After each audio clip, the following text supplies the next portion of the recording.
Vulcan. Sorry, she's making rather a lot of noise at the minute. Wonderful sound, lovely to see her.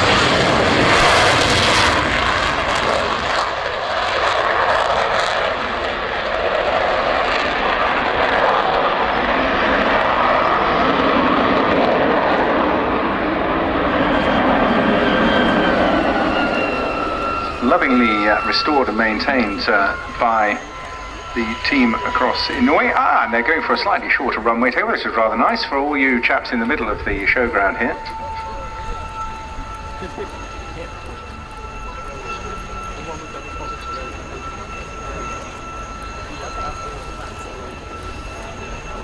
Right, and I've just heard on the air that they will be going straight into the circuit over the past few years. Rolling now.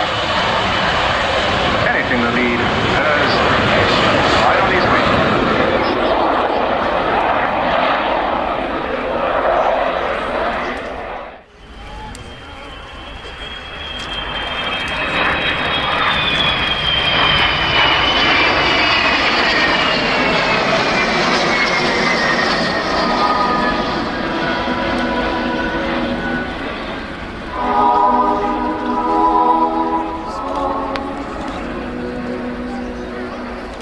So, 3 V fighters from de Havilland, Vixen and 2 Vampires, an FB-52 and a T-55, the two-seater, along with 1 V bomber.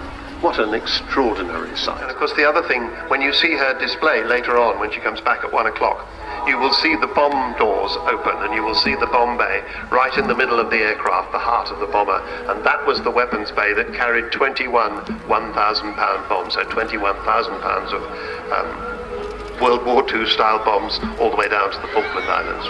But we'll talk more about that later. Another extraordinary part of Vulcan's history. Let's enjoy it.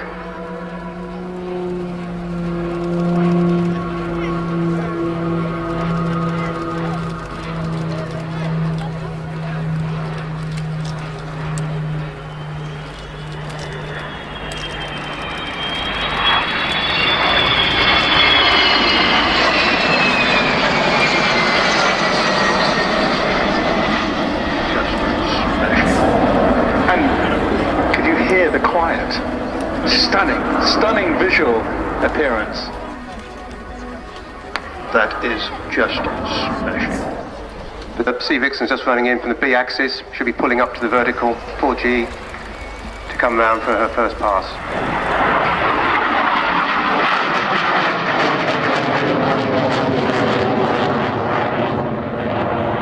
Those Avons 208s, 11,000 pounds thrust each, working at 95% because we want to preserve this aircraft for the future, so we don't use everything we've got. Simon also holds it back to 4G. Nor do we pull through to complete the loop because we want to preserve this aircraft and we don't want to get in a position where we had to pull more G than is necessary. Only 4 months ago we got our engineering accreditations, and since then Chief Engineer Brian Johnston, Accountable Manager Keith Copas, Electrical Fitter Terry Witts have been working flat out with a group of volunteers to get this aircraft ready. And here she runs in from the right, the top look at her top surfaces.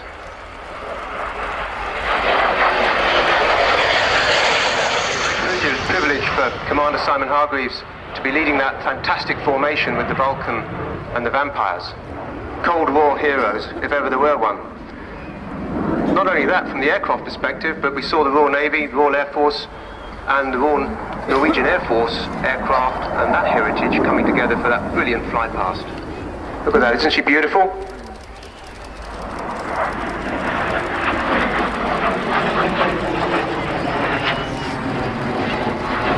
Well, Simon was a Sea Harrier Falklands pilot. In fact, he and I flew one sortie, I recall, where we were the first Sea Harriers to pitch up at Bluff Cove after that awful attack that had occurred on Sir Galahad. I recall Simon Weston, who was injured in that attack. He talked about, he knew that he and his team, the Welsh Guards, were safe once the Harriers were overhead. So Simon's come a long way since those days. Empire Test Pilot, Deputy Chief Test Pilot with BA Systems. He's flown 28 different aircraft types. I'm told he's actually on duty as part of the Royal Naval Reserve Air Branch Reservist service today as well, so he's still flying the flag for the Royal Navy. And that's absolutely right. I keep stopping just because of the amount of noise that those two Avons are going to put out.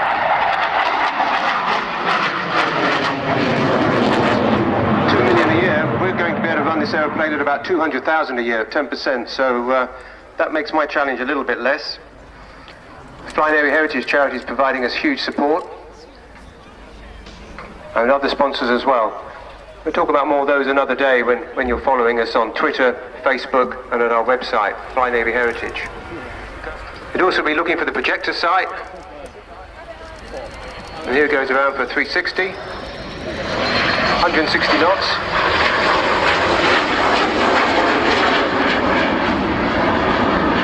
Amazing that this aircraft could land on the carrier at 125 knots without any really special, what we call blown surfaces, where air's powered up over the wings like the Buccaneer did. This aircraft could just do it with that huge wing. She also had the first flying tailplane, which again was a development after an accident in the D110's early career. That flying tab keeps that aircraft nice and stable for carrier deck landings. So he's on the side, he's on the Roger, he's looking for a wave off, we'll clean up.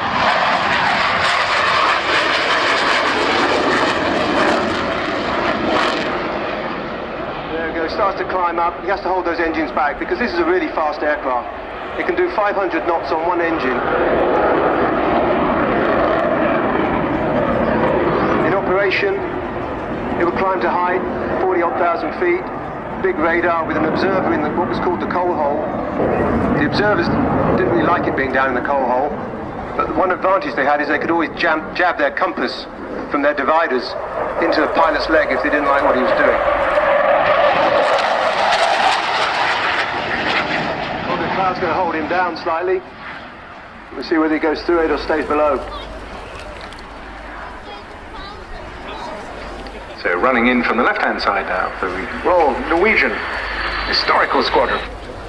An extraordinary number of T-11s, 804 were built for the Royal Air Force and for the Royal Navy, including over 300 verticals, so an extraordinary success. Mixed time, of course, in the early days. There were a lot of piston engine pilots converting into the jet era. And it was a bit of a rocky road for many of them, converting between the different approach speeds in particular of the two completely different types of aircraft. But of course, there was no going back from that point. And jet was the order of the day from there on. So another good topside photo pass. Of course, in those early days, the cockpit configuration left much to be desired. It's a very tight cockpit as well, very often very difficult to get your arms across to flick the various switches. And of course, it's quite up close and personal as well. Not a huge amount of room, unlike today's modern jets, where it's relative armchair comfort. Yeah, those early jet engines weren't particularly powerful, so the aircraft were pretty small. And we're so glad to have these with us today, because it's their debut at the Airday. Here we are now, pulling up into what I think is going to be a very slow barrel roll. And now pairs on the tail in line astern, just tucked under Kenneth's aircraft. And Ken, hugely experienced guy himself. He's got pretty much 15,000 hours. He started flying very early in his life, at the age of 15, going solo then, in a glider. Got a big background in gliding competitions, aerobatics, and instructing.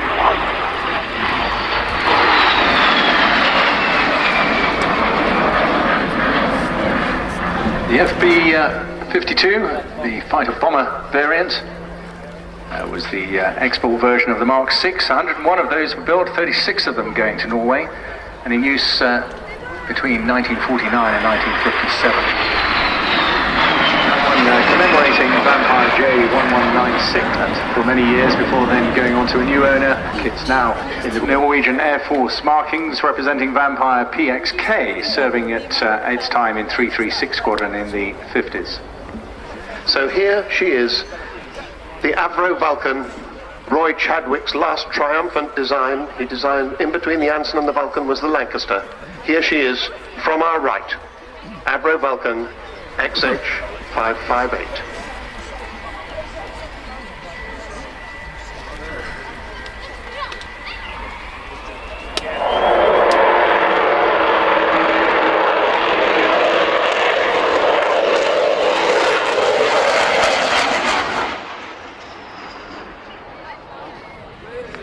And there you got it again, bit of a howl, a Vulcan howl.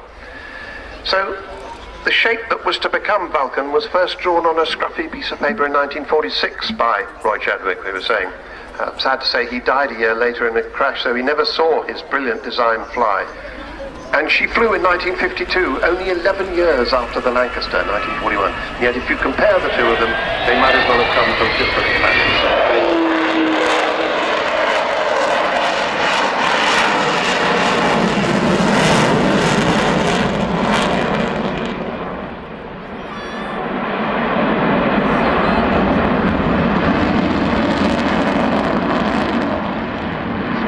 Here they are with the wheels down. She's not going to land just yet, but you get to see the wheels down in this flypast, all 18 of them, 16 on the main undercarriage and 2 on the nose wheel.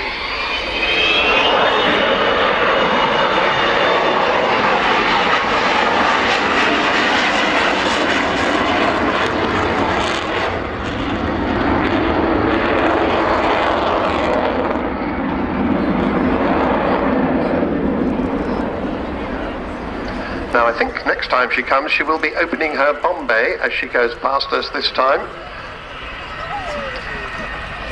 There it is, the bomb bay is opening. If you can see that, you see how big it is. It's absolutely enormous. It's the heart of the bomber. It's what it's there to do. So that carried 21 1,000-pound bombs. Of course it originally carried nuclear bombs as well, but after she handed that responsibility over to the Royal Navy, she became a conventional bomber, and as she comes back I think we'll see Phil Davies closing the bomb bay. You'll see that great gap underneath closing. It's got people's names in it these days from all her wonderful supporters. The problem with this aeroplane has always been money. Obviously she's not funded by the government, she doesn't belong to the Royal Air Force, and as I said it's cost 22 million so far. She got 2.7 from an unprecedented Heritage Lottery grant, and the rest has come from, well, you wonderful people. Wonderful people include Sir Jack Hayward, the late Sir Jack Hayward, outstanding contribution. Also Eddie Forrester of Aerolites. And there's another of those amazing turns. But as we were saying, this is her last season, and the reason for that is that the 3 technical authority companies who have responsibility for her, BAE Systems, that have finally decided that her illustrious flying life is coming to a close. It isn't about funding, it's not about the supply of parts, it is about mandatory third-party support.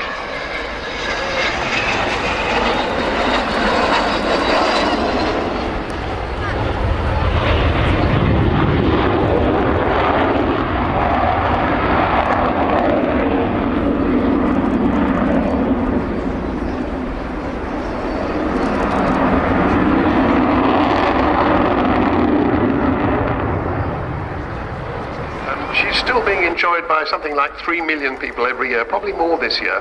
That's an increase of 50% on 3 years ago. And people are inspired to learn about engineering and aviation.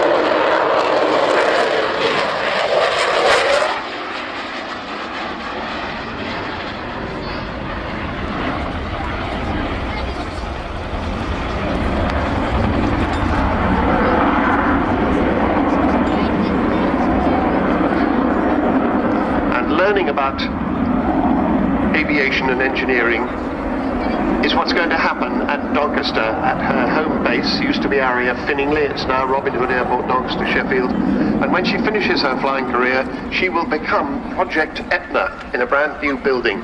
That's a sort of like Project Eden, but for engineering and technology. And she'll be there to inspire young people to go into aviation and engineering generally.